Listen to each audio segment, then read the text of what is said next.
Het schooljaar zit erop, de zomervakantie is begonnen en dat betekent natuurlijk ook dat kindervakantiewerk weer van start is gegaan. Op het speelpark gingen maandagochtend meer dan 650 kinderen op zoek naar hun leiding en een groepje waar ze de aankomende week mee gaan doorbrengen.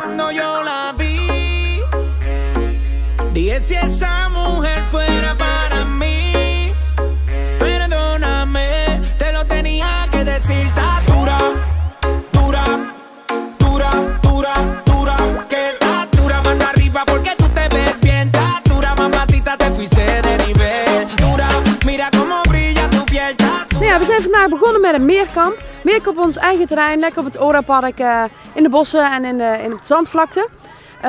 Dinsdag gaan we lekker sporten met de jongens. En ze hebben een bosactiviteit, dus dan gaan we echt de bossen in met z'n allen hier. Dus blijven we ook lekker op het terrein. Dat programma draaien we om op de woensdag. En op de donderdag gaan wij creatief op ons eigen terrein. Dus dan gaan ze lekker knutselen, kleien, knippen, verven, noem maar op. En vervolgens gaan we met de hele bubs ook in het dorp. Dus dan hebben we de hele dag zitten wij met onze leiding en kinderen ook in het dorp. Nou, wij hebben eigenlijk volgens mij 3 grote pleinen. Op die 3 grote pleinen zullen activiteiten zijn. En dat zullen eigenlijk een beetje in de kleine spelen zijn. Competitietjes tegen elkaar. En ja, hopelijk maken we er een groot succes van. Dus je kunt ons herkennen. Vorig jaar deden er nog meer dan 700 kinderen mee. Het deelnemersaantal is dus een klein beetje gedaald. We maken ons zeker geen zorgen. Het belangrijkste is dat de kinderen gewoon lekker blijven komen. En of dat er 600 zijn, 700 of 1000, dat maakt ons niet uit. Wij merken wel dat we inderdaad achteruit gaan, maar dat is ook inherent aan de geboorte natuurlijk van de kinderen. Die tendens zie je natuurlijk wel langzaam stijgen. We merken ook dat we zitten vroeg in het jaar, dus er zijn heel veel ouders die zeggen we gaan nu al op vakantie. Dan zitten we nog een beetje misschien in de vroegboekkortingen. Maar ja, 673 is echt nog heel veel kinderen.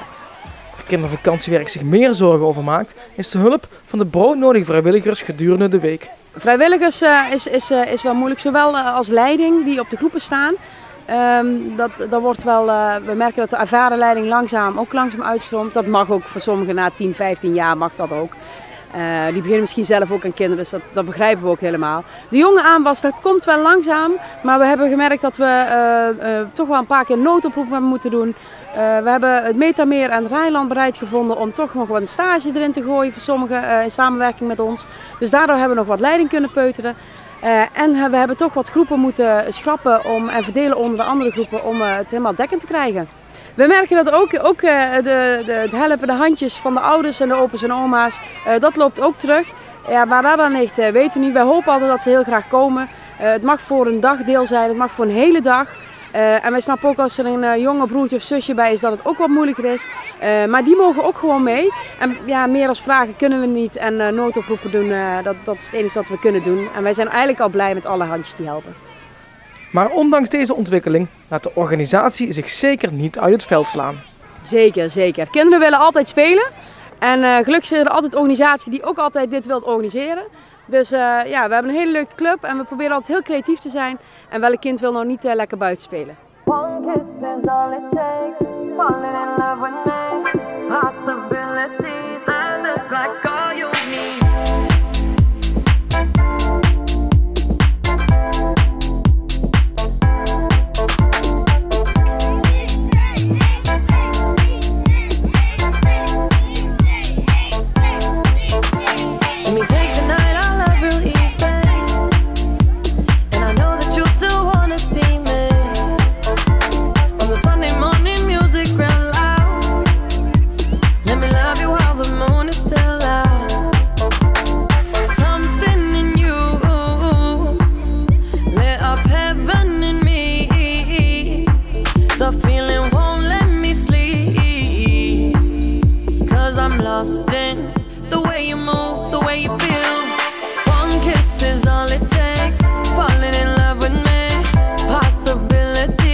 'cause I'm lost in